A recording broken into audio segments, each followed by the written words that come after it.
We're sisters, best friends, and authors on a mission to help you stoke your creative fire and live the life of your dreams. We believe that purpose fuels passion and that creativity is your secret weapon for mass construction. There's never been a better time to bless the world with your dream realized. You're listening to The Kate and Abbie Show. What's up, guys? Welcome back to another episode of the Kate and Abbie Show. We're so glad that you guys are joining us today.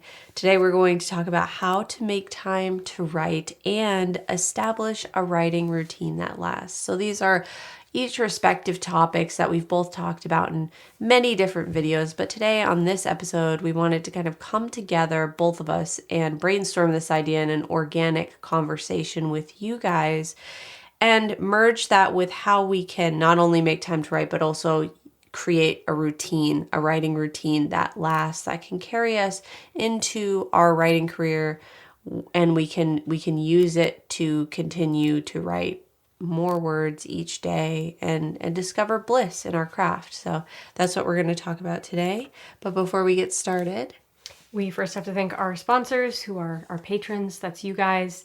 Thank you so much for supporting this show and keeping it alive and free of interruptions. We so value and appreciate your support.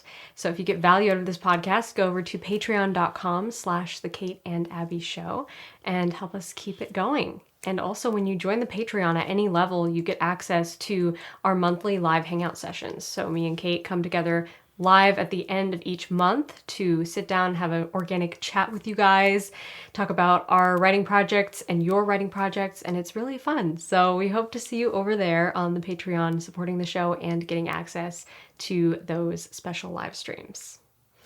But yeah, let's get into this topic. So making time to write, I think that's a big struggle that a lot of writers face, especially if you're working a full-time job or you're, managing other life responsibilities. It can be difficult to find that space to write and to make it a priority in your day, because a lot of times, I know in the past I've fallen into the habit sometimes of letting the writing time become less of a priority item on my schedule.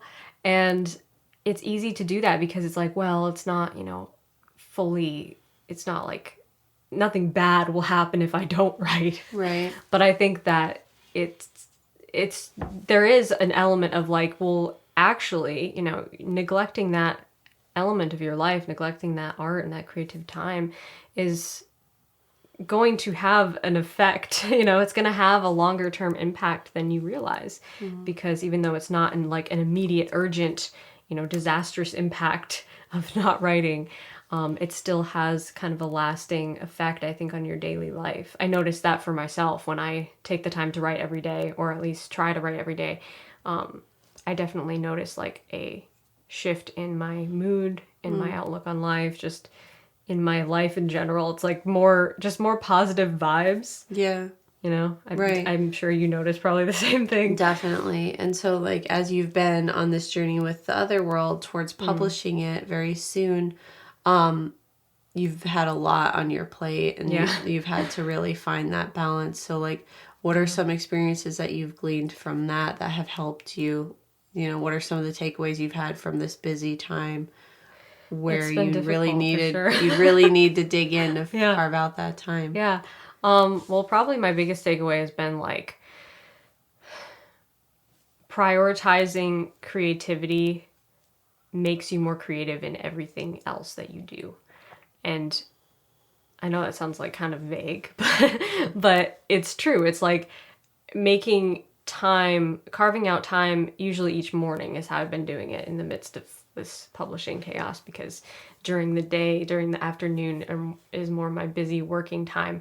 But in the morning, things are a bit quieter and more relaxed.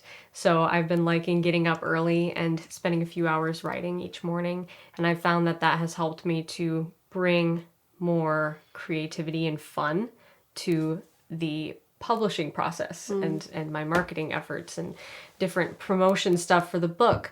because it's not all like day after day. I just have to do technical work and Right. marketing and and video making and stuff like that. Balancing it out. Yeah. It's Finding creating a nice that, balance. you have to offset it with the creative time. Yeah. Not that marketing can't be creative, but it's all different types of creativity. Right. And you have to make sure you're taking time for that original thing that started the whole journey. Yeah. The writing is really the catalyst behind the whole thing. Right, because if you have nothing, if you're not putting anything into your creativity, you won't get much out of it. And that's how I feel with writing. Even though writing is kind of an output, it's also like an input in a way. Like taking the time to write always just feels so creatively rewarding to me, and it makes me more creative and like happier in everything else I do. So there's definitely that. That definitely carries over into marketing and book promo, and like those things that seem not as exciting, I think can be made more exciting because you've been like playing with your creativity, and so it makes you more, I find it makes me more creative, and I think outside the box more when I practice the act of writing. It helps to like energize everything else. Yes, exactly. Yeah, definitely. So how would you say, like, someone who's busy all the time or their schedule's really crowded, many listeners are parents or students and, they have a lot on their plate. So, like, what would be your number one piece of advice towards being able to carve out time to write even in the midst of a really busy, hectic schedule? Probably my number one piece of advice would be to find that period in your day where you have the most time to yourself and carve out like just an hour if you can to start with. And this will be different for everybody. Maybe it's early mornings, maybe it's later at night after everyone goes to bed, but just figuring out like, okay, what is one, can I look at my day and see where all these minutes of free time add up and accumulate into one block of an hour? And can I take that hour for myself? Or can I, spend time writing in a period of time where I am doing other things, where I'm, maybe watching YouTube videos or watching TV or looking at social media or something like that? Are there any free moments in your day that you're like, okay, this is my me time. I just need a moment to, be by myself. Can you sort of gather all those moments together into a block of time where you could close out all distractions and write, or at least, show up for your creativity, even if it's not specifically writing the first draft. Maybe you're outlining, maybe you're creating your characters, just some form of creative play, I think is so nourishing, and it's so much more energizing. Like we were saying, it's so much more energizing than, any of those other things I mentioned, like watching TV, watching YouTube, or looking at social media. And it's something that at the end of the day, when you look back on what you did, like maybe when you're going to bed and you're thinking about your day and everything you did, I think you'll have a deeper sense of peace within yourself and satisfaction in a way when you think about the fact that you took time for yourself creatively and didn't just let that time be ebbed away by, frivolous things that maybe you didn't need to be like donating your attention to so much, Yeah. We give our attention away so easily to so many things that in at the end of the day have not helped us grow, have not helped us become more creative or more inspired. Maybe they've even had negative impacts on us. Right. Maybe they've drained our creativity or caused us to compare ourselves to others, or to compare ourselves to some idealistic version of ourselves that we've created because of societal pressures or cultural pressures or whatever. Whereas if we had taken some time and really buckled down and said, you know what, I'm going to push aside the social media, I'm going to push aside the phone, I'm going to mute my phone, I'm going to go outside with my laptop and write, or go outside with my notebook and write, or sit down and just give yourself that time to see what creatively comes up. And I think that's another thing too that I was thinking about earlier is that it's not really about word count and, oh, I'm going to sit down and write this many words.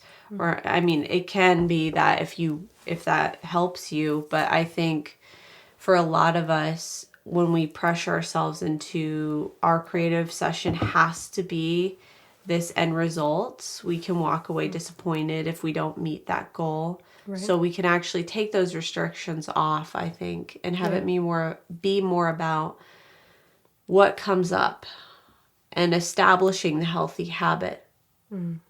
Yeah, absolutely. I loved how you put it in one of your more recent videos about like spending, I can't remember exactly how you said it, so you can correct me on this quote, but like you're not spending your time, you're spending your energy. And I thought that was so profound, and I thought about that a lot after you said that, because it's so true. It's like, it's not that you have like this infinite or this finite amount of time in a day, because time isn't, I mean, it's just kind of a construct invented by humans. Right. But you do have a finite amount of energy in a day. Exactly. And so like where you're spending that energy is so important to think about, not so much in terms of like, I have an hour to do this. Well, you could spend an hour spending your energy in a way that actually revitalizes you, Right. through creativity, or writing or outlining or anything that feeds your soul.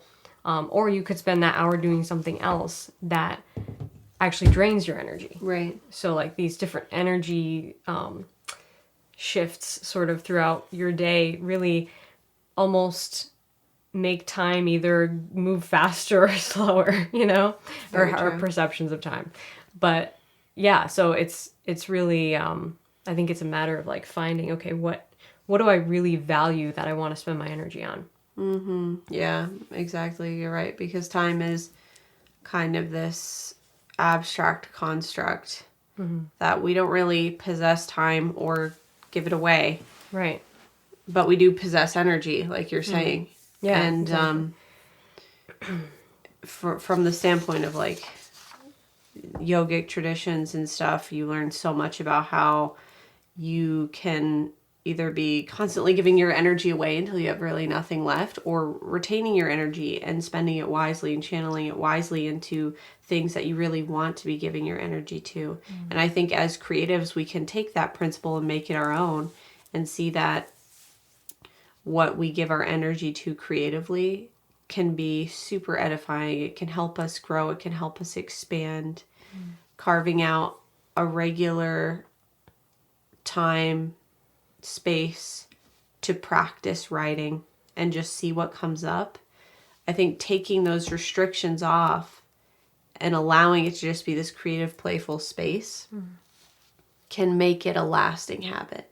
Yeah. I think part of what makes us fall out of habits is when we make it too based on judgment of self. And, okay, I have to show up and I have to write 1,500 words every day. And then if you miss that goal a couple times, now it's discouraging you from continuing that habit. Right. Whereas if we had just made it, hey, you know what? Every day I'm going to show up for 15 minutes, 25 minutes, 1 hour, whatever you have time for. I'm going to show up for my commute on the bus, and I'm going to see what creative thoughts and energies might arise. Right. And then we don't have to bring self-judgment and condemnation, and that inner critic can be invited to leave. Yes, very true. Yeah, I love that. And that's something that I've actually recently changed in the way that I write. Definitely one tangible habit that I've changed is, instead of blocking out, like in my calendar, I usually schedule out like, what time I'm going to spend writing, but instead of calling it writing time, I've renamed those events to be creative playtime. And kind of just writing those words and seeing those words in my calendar have made me like so much more energetic and creative and like joyful during that writing session than like, this is a writing session, it's like seems more serious. But I find that I'm more creative when I think of it as, this is just creative playtime. And it should be like play. It should be easy and fun and interesting and dynamic. And like you're saying, taking those pressure's off and those limiters that like have, you know, their expectations, but they kind of limit you in a way, you know, because they give you like this benchmark that you have to reach. And then you feel like if you don't reach that benchmark, then it wasn't worth anything and it wasn't productive. Not to mention, in a lot of ways, you're creating a ceiling that your mind isn't even thinking about going beyond that. You're kind of limiting your own expansion. Yeah. In a way. It's true. Because your goal is just to get to that one place. Yeah. And not beyond it. And so as soon as you get there, you've already trained your mind and your body to respond to that as, okay, we're done. Yeah. And so it might be better, unless, of course, you're writing on a deadline or something like that, excluding cases like that. It might be better to make your creative time just, hey, we're going to show up and we're going to write whatever we feel like writing. Yeah. And I find it interesting also the way that you write a lot of times is like you don't segment a lot of things into chapters. Yeah. Like sometimes a lot of your writing projects are just like you'll just write and then like have a time break and then keep going and then, you know, there's another time break. But it's not like, you know, okay, I did one chapter. Okay, the next chapter's done. Okay, I have to write the next chapter. It's like you just kind of like flow with it, which I think is really interesting and a way that I think some writers might feel more free to express their creativity. Don't think of it in terms of like chapters, like I have to finish this chapter, I have to write the next chapter, my goal is to write 3 chapters today. Maybe just take away the constraints of chapters altogether and just have it be one long run-on document. See what happens and see how far your creativity takes you. I feel like it's one of those things, kind of like the changing the font or whatever. There was something you told me about that you've heard about online before that's like you can change the font to be like, for some people say like Comic Sans MS. Yeah. But and then other people have different fonts that it's like, oh, if I write in this font, you know, it makes me write better or whatever. Right. Yeah. All of these are little psychological things. So like writing in Comic Sans MS, I feel like makes it feel so lighthearted that it's almost like you're more recklessly just letting your thoughts flow because it's almost humorous. Right. I don't know. I've never tried it, so I really can't speak for that. If any of you guys have tried it, why don't you comment below and tell us, like, what does that do for you? Because I'm really curious to hear feedback on that. But for me, writing in one long document, for me, like, I have a Scrivener project, and it's not segmented at all. It's just one big run-on thing, not broken up into chapters or anything, just with time breaks, like Abbie was saying. And what it does, it also, if you're someone who's more prone to looking at word count, this kind of hacks your brain, is it's already this big word count. Right. And so it kind of makes you not really pay that much attention to the word count. Yeah. And you're like, oh, I already have a lot of words anyway. Yeah. That's true. So you don't even really think about it. And I started realizing that because there was a time when I would pay a lot of attention to word count. And I still glance at word count, but I don't obsess over it. I might glance at, oh, wow, I wrote that many words. That's nice. And, oh, I wrote 500 words. That's nice. It's like, doesn't matter. But it causes you to step back from the word count and not really pay that much attention to how many words are going by. Whereas when you open up, the blank chapter, now it's like, 250 words. And then you write for an hour and it's like, 275 words? No, that can't be right. You know, so you start obsessing over it, where when it's already a big number. You don't really notice it going by that much. And it can kind of just liberate your mind to be like, well, what are we really saying here? Yeah, I like that. That's really cool. I can see where that would be very helpful. Yeah, because, I mean, I fall into that word count worry sometimes too, and it's like you've been writing for a long time, and you're like, how could I only write 500 words? I've been writing forever. But it's like, the expectations can limit you, because then it's like you're thinking of this and you're looking at this the wrong way. Right. You know, and over the years, I've kind of become more accepting of like, being okay with fewer words if they are high quality words, because I would rather write like a really great paragraph and that's all I write that day than write, you know, pages and pages of something I'm not really that proud of. Yeah.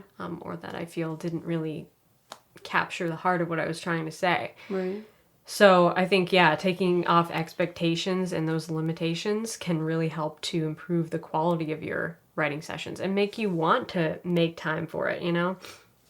Yeah. Another thing that I know helps me a lot is to just be always living in your head in that story, even when you don't have time to write. So like when you're commuting or doing chores, doing anything that's just like a mindless task, taking a shower, cleaning up, things like that. A lot of times when I'm doing anything that doesn't require much brain power, I'm like in the story in my head and I'm running through dialogue in different scenarios or trying to work out plot problems and just enjoying like the creative no pressure play of that, because there is no pressure to produce. I mean, you're not sitting in front of the screen like waiting for genius to come out of your fingers. You're just like doing the laundry. And so you're thinking about the next scene. And a lot of times, some of my best ideas come from moments like that where it's like, you know, nothing, no expectations, no pressure to make this thing brilliant. It's just like when you're not trying, it occurs to you what you should do with that scene or whatever. Exactly. Yeah. So Giving yourself a non-pressured environment. yeah. Yeah. It's important. Very true. And with the creative playtime thing, a lot of times, you know, I'll be working on a project, but then maybe inspiration will strike me for a different project. And it's not what I've been working on, but because it's creative playtime, I can go off and do anything I want. You know, I can chase those butterflies of creativity and I love that. and just sort of see what happens, see where it takes me. And I think that you know, a lot of times we can pressure ourselves too much with like, oh no, I have to stay focused on this one project and this one book and until it's done. But sometimes I find if I do that, then the ideas and the inspiration I had for another project is lost because I neglected that and I didn't let myself chase that butterfly and now it flew away. You know, yeah. It's like, don't be afraid to chase those things and those ideas and sort of lean into that inspiration because it can take you some really cool places. Yeah, it definitely can. I think too, like, just make it your own, like you've been doing with calling it creative playtime. Make it your own. Don't feel like you need to follow someone else's writing routine. You don't have to follow my routine or Abbie's routine or some, you know, millionaire on YouTube. You don't have to follow those routines. You can really, it's all about finding what works for you personally. Like what time of day are you most inspired? When do you have time and energy? When do you energetically feel like, oh, okay, I want to sit down and write right now. Don't pick a time when you're drained or you're tired or you're trying to just force yourself, like Abbie was saying, to sit down and wait for a genius to arrive and start pouring out onto the page. Like really take stock of when do I feel the most like writing? When am I most drawn to sitting down and writing my book? And even if it's for a small amount of time, a little goes a long way. It's not the big writing days of where you sit down and write 5,000 words that make the book happen. It's more often than not, it's the many days of just consistently writing several hundred words even. If we just show up for ourselves and not wait like, oh, I have to wait until I have all day to write. Well, that really pushes it out. And now we've actually postponed something that we could have just taken in small increments. Yeah, very true. Yeah, I think that's really important. That's something that I've learned from getting into a habit of waking up early in the morning and writing, is like, be happy with, 2 or 3 hours. It's amazing. And even if you don't write a ton of words, it still is that practice of creativity. It's keeping you creative. It's making you more creative. It's making you a better writer every time you show up and practice your craft. So it's all good. It's all something to be joyful about. Yeah, I think we've covered some really great points, and just some techniques for finding more time and making that quality of time better, because that's really the most important thing, because you can have all day to write and it's not high quality writing time. So, but you can also have a small window of time to write and make it really high quality. So we hope that some of the ideas that we've shared today will help you to create higher quality writing time for yourself, and that you can fully enjoy that time and play and have fun like you used to when you were a little kid or when you first started writing and you just were doing it for fun. and you didn't have so much pressure on you. Like, bring that energy back, because that will be the most inspired and creative energy to work with. Absolutely. And if you're looking for ways to bring more creative energy, nourish that creative energy, I just released a course that I've been talking about for about a year now. That's called the Writer's Wellness Journey, and it's a 10-day journey that focuses on bringing playful creativity and nourishment into your life for 10 days straight. You're kind of walking through the process with me through meditation, movement, nourishment, motivational talks, yoga, all of that merged into one, kind of using all the things that I use in my own practice to inspire myself to show up and write.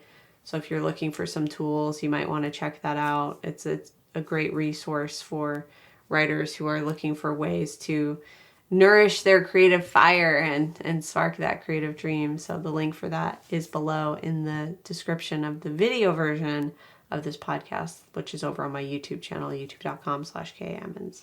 Yes, definitely check out that course. It's amazing. It's so beautiful and state of the art. Kate's video photography is just so mind-blowingly gorgeous. Like, oh my goodness, it's beautiful, and just so much value that Kate has loaded into that course. So definitely check it out. It's awesome. Oh, thank you. Thank you guys so much for tuning into this episode. Tell us what you think. Comment below if you're on the video version of this podcast, and join the discussion. We'd love to hear from you. Thank you again to our amazing patrons for supporting this show and keeping it going. We couldn't do it without you guys. If you get value out of this podcast, go to patreon.com/the Kate and Abbie Show to help us keep it alive and free of interruptions. Until next time, Stay stoked and rock on.